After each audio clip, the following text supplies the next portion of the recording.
Bonjour à tous et bienvenue sur la chaîne Les Rouages du français. Aujourd'hui, je vous propose une nouvelle leçon de grammaire sur les compléments circonstanciels, aussi appelés compléments de phrase. Ce cours se déroulera en 7 étapes. En premier lieu, complément circonstanciel est une fonction. Il s'agit d'un mot ou d'un groupe de mots dont le rôle est de préciser les circonstances de l'action. Nous en dresserons une liste plus loin dans la leçon. Il complète la phrase en apportant des informations supplémentaires sur les circonstances. En tant que complément de phrase, les compléments circonstanciels sont déplaçables, car ils ne dépendent d'aucun autre mot.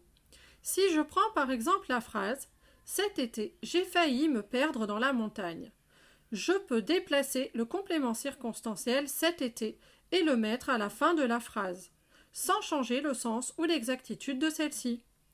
Après transformation, ma phrase deviendra « J'ai failli me perdre dans la montagne cet été ».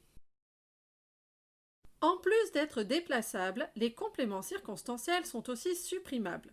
Ma phrase restera grammaticalement correcte même si je les supprime. Reprenons notre phrase d'exemple. Cet été, j'ai failli me perdre dans la montagne. Je peux tout à fait supprimer le complément circonstanciel cet été. Ma phrase restera bien construite et deviendra alors « J'ai failli me perdre dans la montagne ».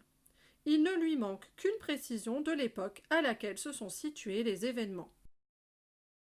Les compléments circonstanciels peuvent indiquer diverses circonstances comme le temps ou encore le lieu.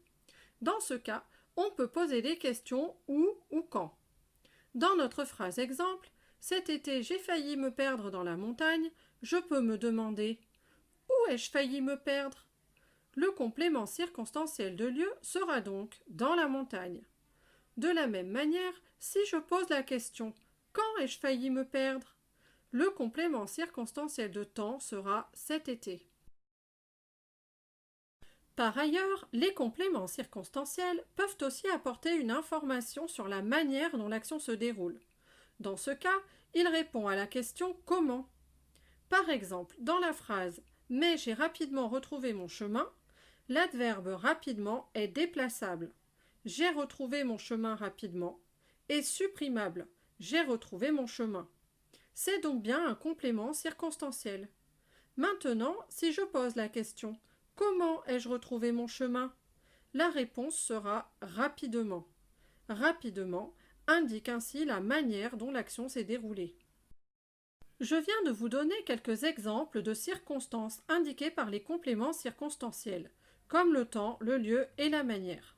Mais il en existe bien d'autres, comme l'opposition, le but, la cause, la conséquence, la condition, la comparaison, le moyen, etc.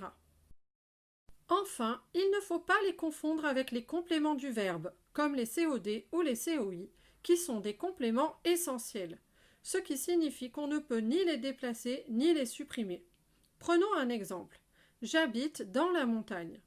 À première vue, dans la montagne semble indiquer un lieu. Mais, en réalité, on ne peut pas le supprimer. Essayons tout de même. J'habite. Vous vous rendez alors compte qu'il est impossible de supprimer dans la montagne sans rendre la phrase incorrecte, car il manque une information essentielle. Pour terminer cette leçon, voici la traditionnelle carte mentale qui récapitule les caractéristiques des compléments circonstanciels. Ce sont des compléments de phrase facultatifs. Ils sont déplaçables et supprimables. Ils peuvent indiquer de nombreuses circonstances, comme le temps, le lieu et bien d'autres. Enfin, évitez de les confondre avec les compléments du verbe. Cette leçon s'achève. Je vous remercie de l'avoir suivie. Si elle vous a plu, n'hésitez pas à vous abonner à la chaîne et à cliquer sur le pouce bleu. À bientôt pour de nouvelles capsules vidéo.